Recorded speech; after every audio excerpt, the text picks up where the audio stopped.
السلام علیکم، آپ کو ہمارے چینل اسلامک گائیڈنس میں خوش آمدید۔ میں آج آپ کو بہت ہی امپورٹنٹ انفارمیشن دوں گا۔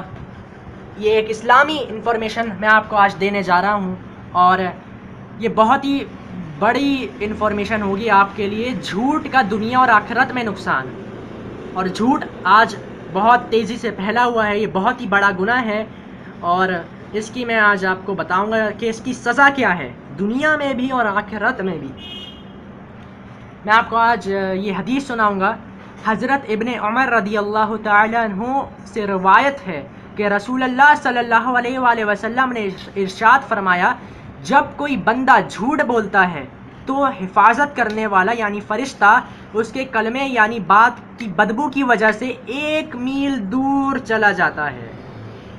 کہ فرشتہ بھی دور جا رہا ہے صرف جھوٹ کی وجہ سے، اور جھوٹ کی بدبو آپ اس کو محسوس نہیں کر سکتے، لیکن فرشتہ محسوس کر سکتا ہے، اور فرشتہ دور چلا جاتا ہے۔ اس حدیث سے جھوٹ کی سخت مذمت معلوم ہوتی ہے، اور پتہ یہ چلتا ہے کہ فرشتوں کو جھوٹ سے بہت ہی زیادہ نفرت ہے، اور ان کو جھوٹ سے ایسی گھن آتی ہے کہ جو ہی کسی کے منہ سے جھوٹ نکلتا ہے، فرشتہ وہاں سے چل دیتا ہے یعنی بھاگ جاتا ہے، اور 1 میل دور چلا جاتا ہے۔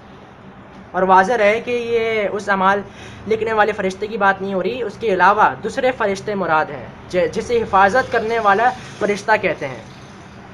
لیکن جو فرشتے اعمال لکھنے پر مامور ہیں وہ مجبوراً ناگواری کو برداشت کرتے ہیں، اور اللہ کی پیاری مخلوق کو تکلیف پہنچانا کتنا برا عمل ہے اس کو خود سمجھ لیں۔ اور اوپر سے جو جھوٹ کا گناہ ہے وہ بھی ہے، اس کے علاوہ یہ والا گناہ بھی ہے کہ آپ اللہ کی پیاری مخلوق کو تکلیف دے رہے ہیں۔ تو جھوٹ سے بالکل دور رکھیں اپنے آپ کو۔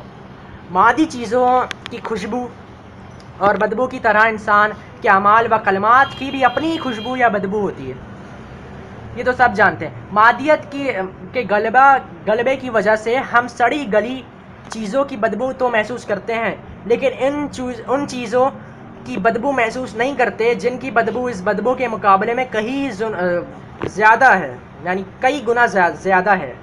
اس طرح پھولوں کی خوشبو کا تو ہمیں پتہ چل جاتا ہے، لیکن اس خوشبو اور لذت کو ہم محسوس کرنے سے تناصر رہتے ہیں، جس کے مقابلے میں عام خوشبوئیں اور لذتیں مقابلہ نہیں کر سکتی۔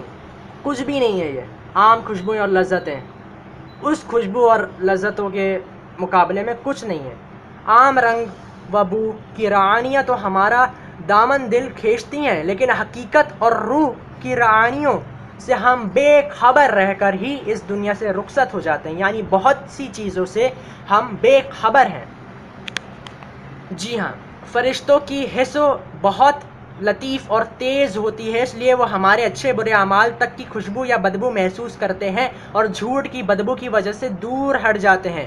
اللہ تعالیٰ کی باعزت مخلوق ہمارے قذف بیانی کی بدبو کی وجہ سے ہم سے دور بھاگے، یہ ہمارے لیے کتنی شرم کی بات ہے، لیکن ہمیں اس کی خبر بھی نہیں ہوتی کہ اللہ تعالیٰ کے فرشتے جو اللہ کے مقرب اور نورانی مخلوق ہیں، انہیں ہماری برائیوں سے تکلیف ہوتی ہے، اور ہمارے قریب ہونے کے بجائے ہم سے دور بھاگتے ہیں۔ یہاں یہ بات پیش نظر رکھنے کی ہے کہ صرف جھوٹ ہی سے نہیں بلکہ غیبت اور بد زبانی وغیرہ کی بدبو سے بھی یہ پاکیزہ مخلوق ہم سے دور بھاگتی ہے۔ فرشتوں کے علاوہ انسانوں میں بھی جس شخص کی روحانیت اس کی مادیت پر غالب ہوتی ہے، اسے اعمال کی خوشبو یا بدبو کا ادراک ہو سکتا ہے۔ انسان جسم ہی نہیں روح بھی رکھتا ہے، یہ تو سب کو معلوم ہے، بلکہ اصلاً وہ روح ہی ہے جو مادیت سے یکسر پاک ہے۔ اس لیے مادیت ہی کو سب کچھ سمجھ لینا کم نگاہی کے سوا کچھ اور نہیں ہے۔ جس طرح سے نقصان، راحت و تکلیف و لذت و ناخوشگواری، نور و ظلمت، پستی و بلندی اور حسن کا احساس غیر مادی دنیا میں بھی ہوتا ہے، جو حسن و خوبی کو ہم مادی چیزوں میں نظر آتی ہے، اس کا اس حسن اور خوبصورتی سے کوئی نسبت نہیں جو ان چیزوں میں پائی جاتی ہے جو مادیت سے پاک ہے۔ سڑی چیزوں کی بدبو سے ہم پریشان ہو جاتے ہیں، لیکن یہ بدبو اس بدبو کے مقابلے میں کچھ نہیں ہے جو اس چیز سے روح کو پہنچتی ہے جو روح کے لیے انتہائی تکلیف دہ ہے، لہٰذا ضرورت اس بات کی ہے کہ ہم مادی لذتوں سے زیادہ ایمانی و روحانی اور حقیقی نعمتوں اور لذتوں سے آشنا ہوں۔ جو حقیقی لذتیں ہیں اور خوشبوئیں ہیں، بدبوئیں ہیں، ان سے ہم آشنا ہوں، بدبوؤں سے نہیں لیکن خوشبوؤں سے۔ اور ہمیں پتہ ہونا چاہیے کہ جب ہم کوئی گناہ کرتے ہیں تو ہم اس کی وجہ سے فرشتوں کو تکلیف ہوتی ہے۔ پس مومن بندوں پر لازم ہے کہ ہمیشہ سچ بولیں اور سچ ہی کو اختیار کریں، بچوں کو بھی سچ سکھائیں اور مذاق میں بھی جھوٹ نہ بولیں اور سچ کی عادت ڈالیں۔ ان کے بہلانے کے لیے بھی جو وعدہ کریں وہ وعدہ بھی سچا ہونا چاہیے، کیونکہ اس حدیث سے یہ بات بخوبی معلوم ہو جاتی ہے کہ جھوٹ بولنے کا دنیا میں یہ نقصان ہے کہ اس کی حفاظت میں معمور فرشتے اس سے دور بھاگتے ہیں اور آخرت کی ہلاکت اور اس کی سزا کے علاوہ ہے۔ آئیے میں آپ کو کچھ حدیث سناتا ہوں۔ حدیث سے پہلے میں آپ کو قرآنی آیت سناؤں گا۔ بے شک جھوٹ بولنے والے پر اللہ کی لعنت، یہ سورہ آل عمران آیت نمبر 61 ہے۔ مفہوم حدیث: جھوٹ سے بچو، بلا شبہ جھوٹ گناہ کی طرف لے جاتا ہے اور گناہ جہنم میں پہنچانے والا ہے۔ ابو داؤد۔